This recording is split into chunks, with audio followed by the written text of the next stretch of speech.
Hola, ¿cómo están? Saludos desde Vail, Colorado.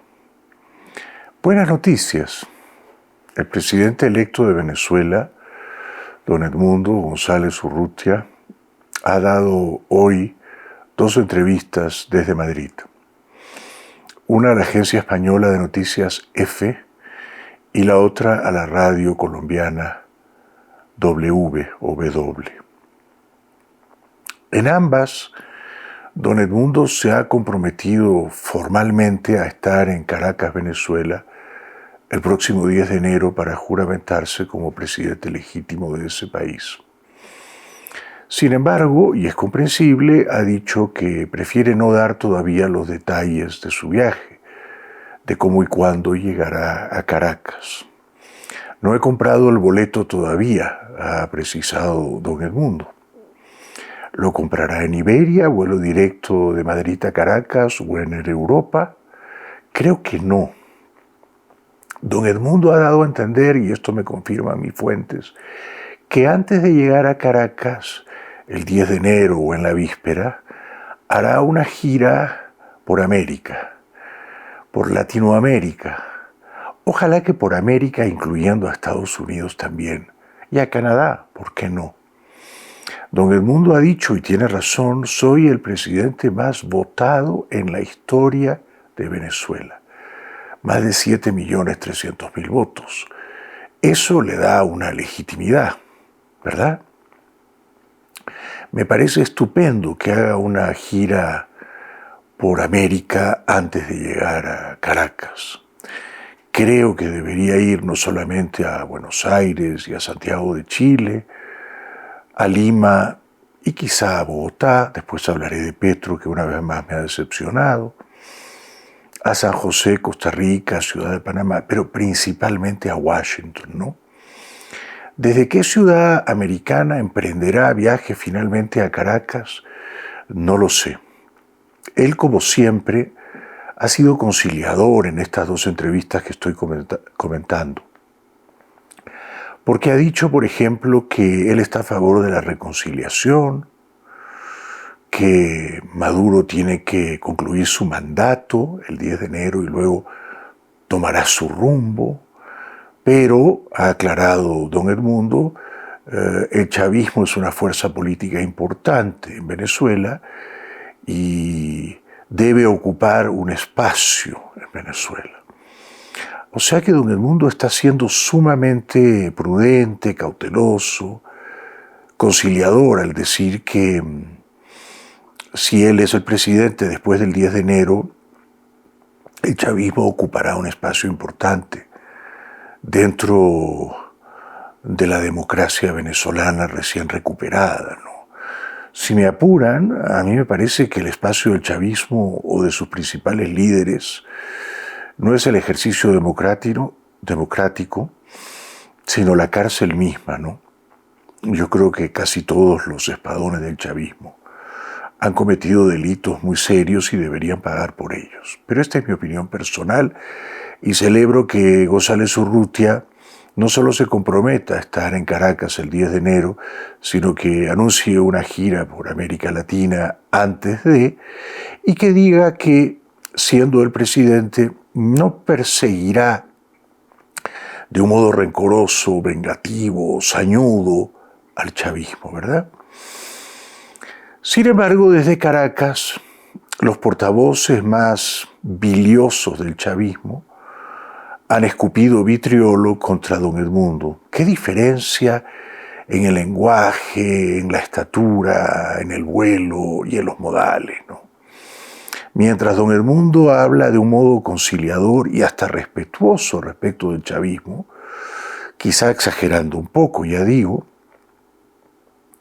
los principales portavoces de aquella dictadura inmunda, la venezolana, le han salido a contestar en los términos previsiblemente acanallados a que nos tienen acostumbrados, ¿no? Por ejemplo, Diosdado Cabello le ha dicho que lo esperan en enero con un comité de bienvenida en el aeropuerto y que ya están puliéndole las esposas al presidente electo González Urrutia. Bueno, es el lenguaje de los matones, ¿no? Pero como ustedes saben, en cada matón, como Cabello, como Maduro, se agazapa, se esconde siempre un cobarde, ¿no? Por ahora son valerosos porque ocupan, usurpan el poder, pero vamos a ver después del 10 de enero. También el gallinazo sin plumas, Jorge Rodríguez, ha dicho unas palabras chuscas, soeces, respecto de González Urrutia. Lo ha llamado el viejo tembleque ese. Como si Rodríguez no fuese a envejecer, ¿verdad? Decirle a un hombre de 75 años, viejo tembleque, es una grosería que describe no al destinatario del insulto, sino al que, como Rodríguez, Jorge Rodríguez, profiere el agravio, ¿no? También ha dicho Rodríguez, el gallinazo sin plumas, que el viejo tembleque ese, don Edmundo, pasará el resto de sus días en el exterior.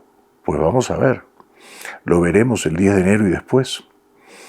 Yo creo que quien va a pasar el resto de sus días en el interior es Jorge Rodríguez.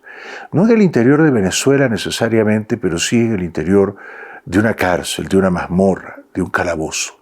Porque ahí es donde pertenece ese bribón, ese malhechor, Jorge Rodríguez, cuya hermana, siempre multiplicándose por adular a los dictadores Cabello y Maduro, también, por supuesto, ha salido a insultar a González Urrutia y lo ha llamado fascista.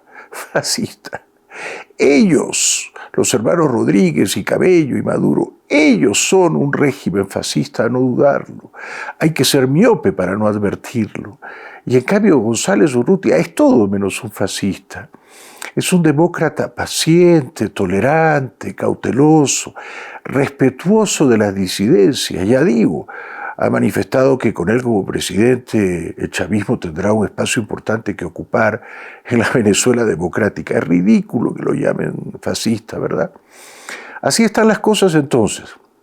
Gira latinoamericana de Don Edmundo antes del 10 de enero. Ha dicho, no tengo el boleto todavía, no sé cómo exactamente llegaré a Caracas. Eso deja entreabierta la posibilidad, ya esbozada por mí en este canalito modesto de YouTube, que Don Edmundo pueda viajar a Caracas, si no directamente desde Madrid, acompañado por funcionarios importantes del gobierno socialista español, quizá desde alguna ciudad de América, ¿no? Que no tendría que ser necesariamente Washington, ¿verdad?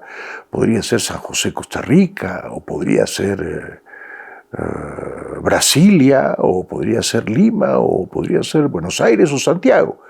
Perfectamente Santiago, con Boric, o Brasilia, con Lula. Lo veremos, lo iremos viendo. Como dije, el presidente colombiano Petro me ha vuelto a decepcionar. También concedió una entrevista y habló de las elecciones tramposas, fraudulentas que montó y perpetró el dictador Maduro, el mega fraude de julio 28. Pero las cosas que dice Petro son siempre extrañas, ininteligibles, confusas y en cierto modo indecentes, ¿no? Porque Petro no se atreve a hablar con la verdad.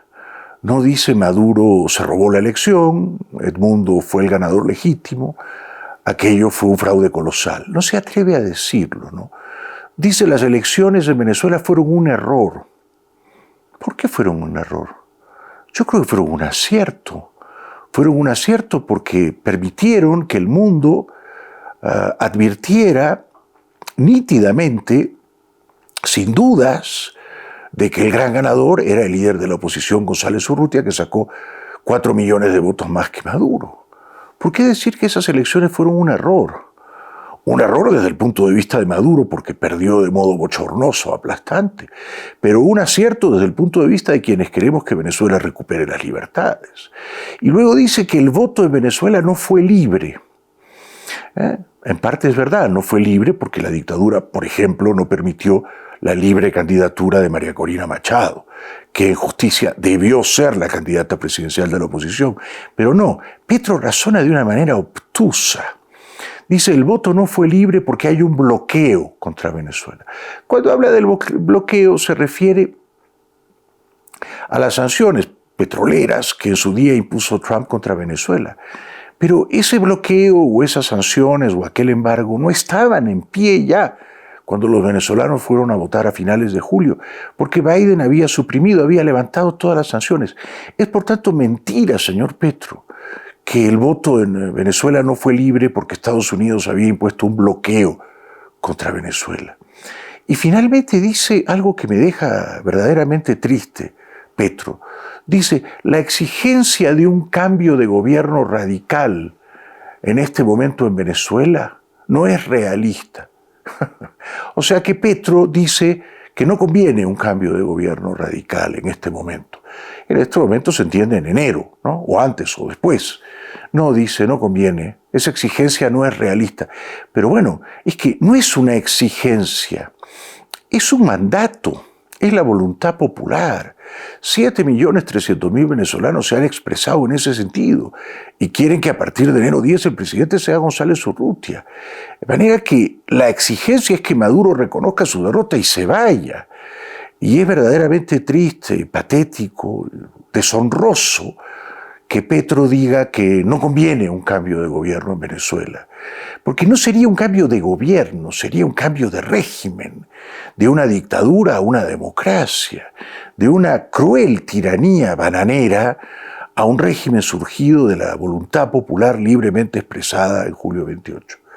Vergüenza para Petro que una vez más, pero de un modo sinuoso, no de un modo transparente, se niega a decir que Maduro es un dictador y que Maduro hizo un fraude y que él, Petro, apoya que González Urrutia se juramente como presidente de Venezuela el 10 de enero. Es una mínima mala noticia que no consigue eclipsar las buenas noticias que se desprenden de las 2 entrevistas que hoy dio desde Madrid don Edmundo González Urrutia. O sea que, con un poquito de suerte, vienen tiempos mejores. Lo mejor está por venir. Seguimos.